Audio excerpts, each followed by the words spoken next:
दोस्तों, आज हम बात करने जा रहे हैं भारतीय सिनेमा के एक ऐसे एकलौते अभिनेता की जिसने अभिनय नहीं किया बल्कि पर्दे पर अभिनय को जिया है।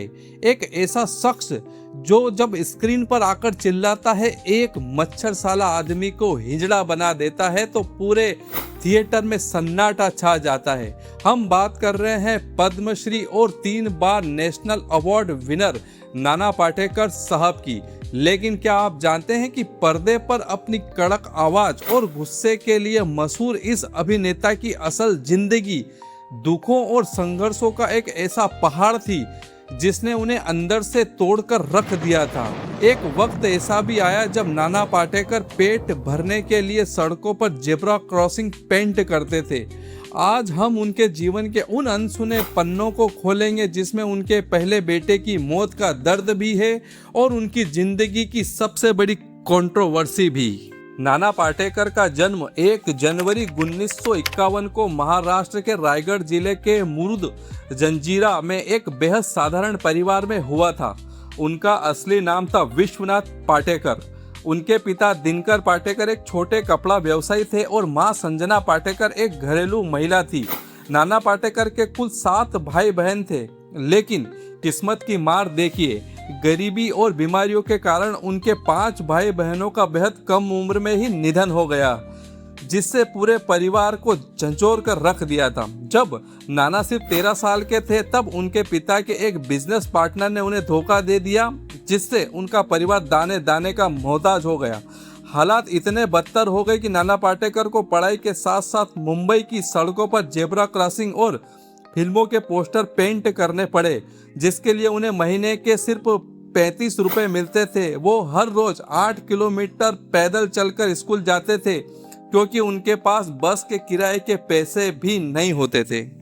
दोस्तों, नाना पाटेकर साहब भी बड़े ही अजीब इंसान है। दोस्तों, हम जितना इनके जीवन के बारे में जानने की कोशिश करते हैं तो हमें पता चलता है कि जहां बड़े बड़े सुपरस्टार फिल्म सुपरहिट हो जाने पर कार खरीदते हैं, बंगला खरीदते हैं, लेकिन हमारे नाना पाटेकर साहब बहुत ही साधारण जीवन व्यतीत करते हैं। एक सिंपल से घर में रहते हैं दोस्तों।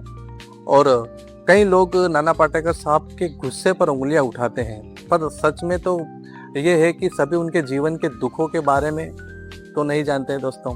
और एक नाना पाटेकर साहब एक ऐसे कलाकार हैं जो पर्दे पर शेर की तरह दहाड़ते हैं, लेकिन असल जिंदगी में गरीब किसानों के दुख देखकर उनके आंसू पोंछते पोंछते रो पड़ते हैं दोस्तों।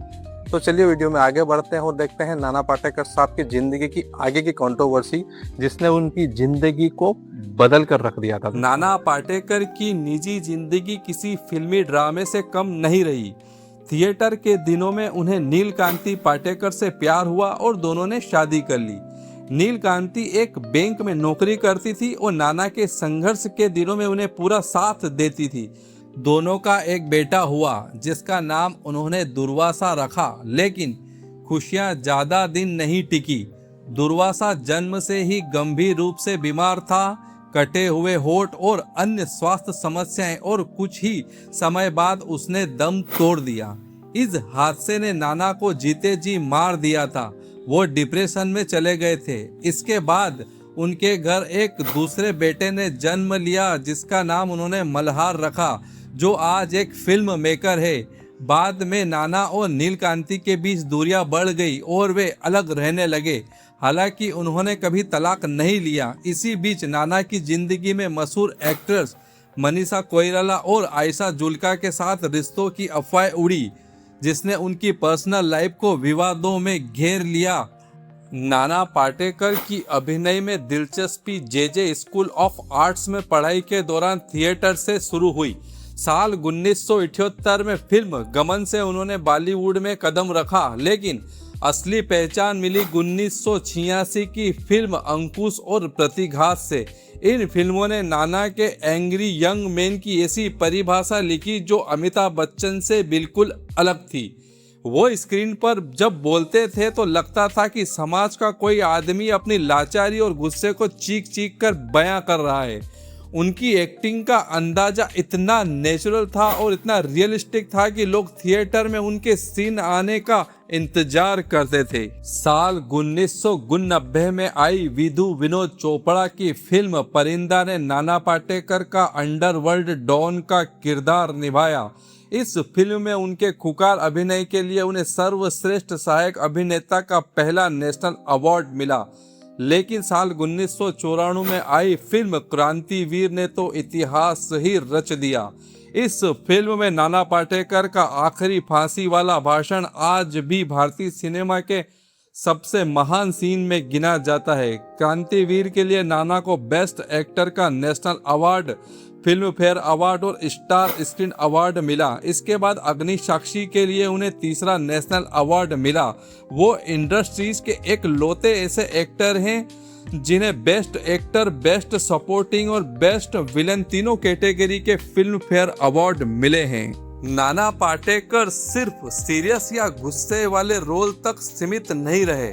साल 2007 में आई अनीस बज्मी की फिल्म वेलकम में जब उन्होंने डॉन उदय शेट्टी का रोल किया तो दुनिया उनकी कॉमेडी की भी कायल हो गई। वेलकम और अब तक 56 जैसी फिल्मों में उनके करियर को एक नई ऊंचाई दी। लेकिन उनके करियर में कुछ ऐसी फिल्में भी आई जो बेहद बुरी तरह फ्लॉप रही, जिनकी आलोचना हुई, जैसे हॉर्न ओके प्लीज, तड़का और कमाल धमाल मालामाल। इन फिल्मों के फ्लॉप होने से उनके स्टारडम पर असर पड़ा, लेकिन नाना ने कभी इसकी परवाह नहीं की, क्योंकि वो फिल्मों के लिए नहीं बल्कि अपनी संतुष्टि के लिए काम करते थे। नाना पाटेकर का स्वभाव हमेशा बहुत उग्र और सीधा रहा है, जिसके कारण उनके कई डायरेक्टर्स और को स्टार से झगड़े हुए। लेकिन उनके जीवन का सबसे बड़ा विवाद साल 2018 में आया, जब एक्ट्रेस तनुश्री दत्ता ने उन पर साल 2008 की फिल्म हॉर्न ओके प्लीज के सेट पर बदसलूकी और हैरेसमेंट के गंभीर आरोप लगाए। इस विवाद ने भारत में मी टू आंदोलन को जन्म दिया। इस कंट्रोवर्सी के बाद नाना पाटेकर को फिल्म हाउसफुल 4 से बाहर कर दिया गया और इंडस्ट्री ने उनसे दूरी बना ली।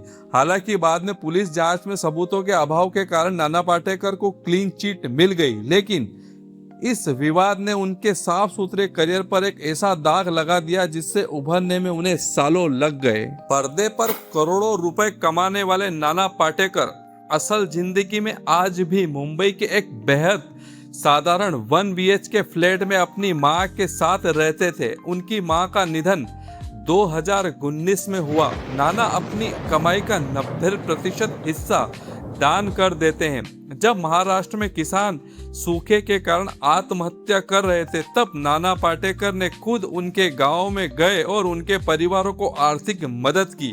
उन्होंने मरकंद अनासपुरे के साथ मिलकर नाम फाउंडेशन की स्थापना की, जिसने हजारों किसानों की जिंदगी बदली, गांव में कुएं खुदवाए और नदियों को साफ किया।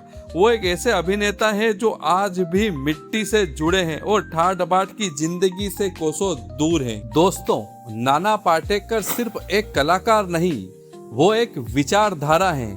उन्होंने बचपन की उस भीषण गरीबी को देखा है जहां भाई बहनों को खोया, जवानी में अपने पहले बेटे को खोने का गम सहा और करियर के शिखर पर विवादों का सामना किया। लेकिन इन सब के बावजूद भी वो कभी टूटे नहीं, बल्कि हर बार वो मजबूत होकर उभरे। आज भले ही वो फिल्मों में कम नजर आते हैं, लेकिन भारतीय सिनेमा में उनके योगदान और समाज के लिए किए गए उनके कार्यों को भुलाया नहीं जा सकता। दोस्तों, नाना पाटेकर साहब का क्रांतिवीर का बेबाक अंदाज या वेलकम का उदय शेट्टी, आपको कौन सा किरदार सबसे ज्यादा पसंद है, कमेंट में जरूर बताएं।